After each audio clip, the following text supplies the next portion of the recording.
विश्व संवाद केंद्र हरियाणा की तरफ से आज गुरु नानक गर्ल कॉलेज में एक कार्यक्रम का आयोजन किया गया। इस कार्यक्रम में पत्रकारों के जीवन पर भी विचार विमर्श किया गया। हालांकि कार्यक्रम में नेता भी पहुंचे थे और पत्रकार भी।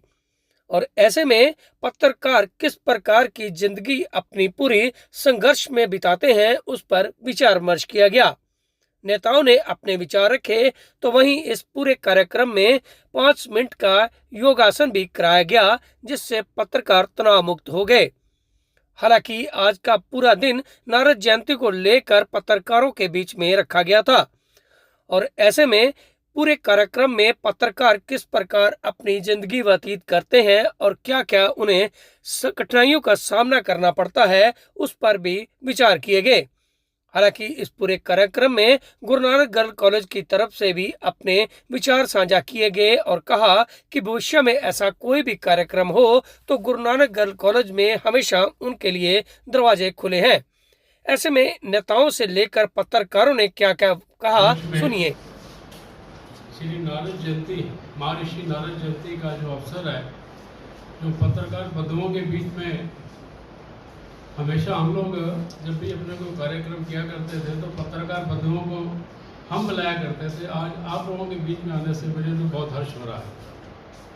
आज की इस गोष्ठी की अध्यक्षता director GNG head of Virendra ji, आयोजक सुरेंद्र जी संचालन कर रहे हैं और मेरे सभी पत्रकार बंधु, छायाकार बंधु और गौरव जी हमारे साथी।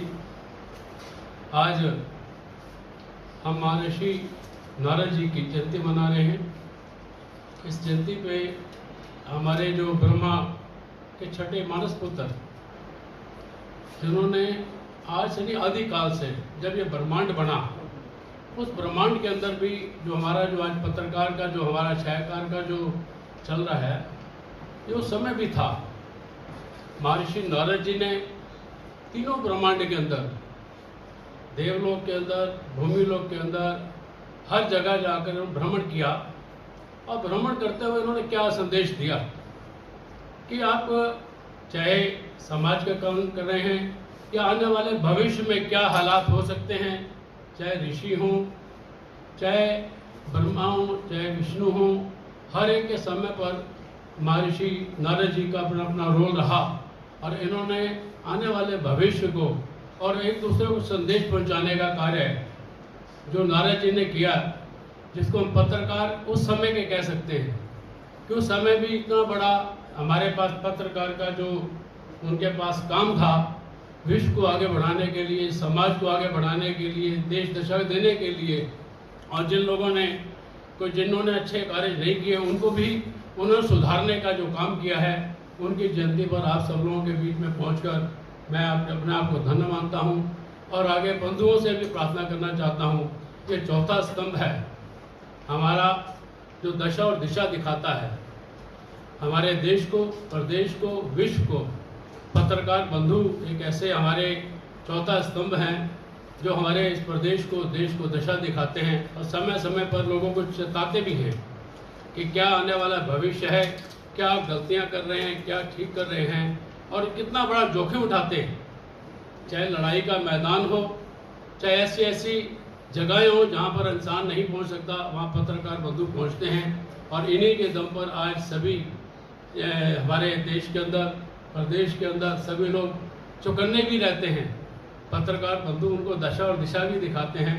इन शब्दों के साथ आपने मुझे यहाँ बुलाया, आपका सबका बहुत बहुत धन्यवाद। जय भारत। सालाना कार्यक्रम देवऋषि नारद जयंती कार्यक्रम,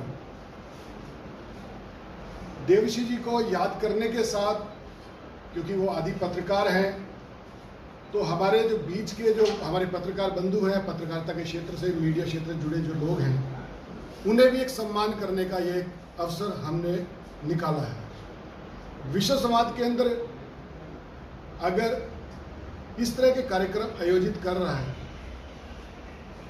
तो हमारा यह उद्देश्य कतई नहीं कि हम इस कार्यक्रम को एक अपना एक निजी कार्यक्रम के रूप में इसे आगे बढ़ाएं। उद्देश्य साफ है कि पत्रकारिता के क्षेत्र में, क्योंकि जिस रूप में देवर्षि नारद जी को अभी तक फिल्माया गया है, यानी कि मेरा फिल्माया गया से सीधा जो कहना है वो हमारा छोटा पर्दा और बड़ा पर्दा, यानी हमारा रेडियो, टीवी और सिनेमा, उसमें जिस अंदाज में नारद जी को प्रस्तुत किया जाता रहा, आप अच्छी तरह जानते हैं। और अभी कुछ समय से वो फिल्में थोड़ा कम हुई हैं, लेकिन मेरी उम्र के तो सभी लोगों ने वो फिल्में देखी हैं। ये बीच में से कैसे निकल के आया कि इस कार्यक्रम को नारद जयंती के रूप में और पत्रकार सम्मान दिवस या सम्मान कार्य समारोह के रूप में मनाया जाए, यह एक रचना विश्व संवाद केंद्र द्वारा तैयार की गई। वो पता ही है कि आज हम नारद जयंती के उपलक्ष्य में इकट्ठा हुए हैं और हम नारद जी को ही अपना जन्मदाता मानते हैं। नारद जी ने ही हमारे पत्रकारिता के पेशे को लगाओ या मिशन को लगाओ की शुरुआत की थी। आज तो हम जिला स्तर पर हैं, जैसे अभी जल्द ही फिर राज्य स्तर पर भी एक पंचकुले में नारद जयंती उत्सव होने जा रहा है, उसमें भी हम सभी लोग भाग लेंगे और वहाँ से भी हमें बहुत कुछ सीखने को मिलेगा। क्योंकि जब भी हम ऐसे किसी प्रोग्राम में जाएंगे, कहीं भी जाएंगे, तो हमें कुछ ना कुछ सीखने को जरूर मिलेगा। जैसे अभी भाई साहब बता रहे थे राजेश जी कि जब हमने सवेरे सबने सोचा होगा कि हम नारद जयंती के अवसर पर जा रहे हैं, तो कुछ ना कुछ नारद जी के बारे में जानने की उत्कंठा भी हुई होगी। तो किसी ने नेट पे गूगल पे देखा भी होगा कि नारद जी के बारे में जाने, ताकि कुछ पता लगे जहाँ हम जा रहे हैं उनके बारे में। और वैसे भी नारद जी का चरित्र तो ऐसा चरित्र है कि शायद कोई ऐसा ही आदमी हो या कोई ऐसा व्यक्ति हो जिसे नारद जी के बारे में पता ना हो।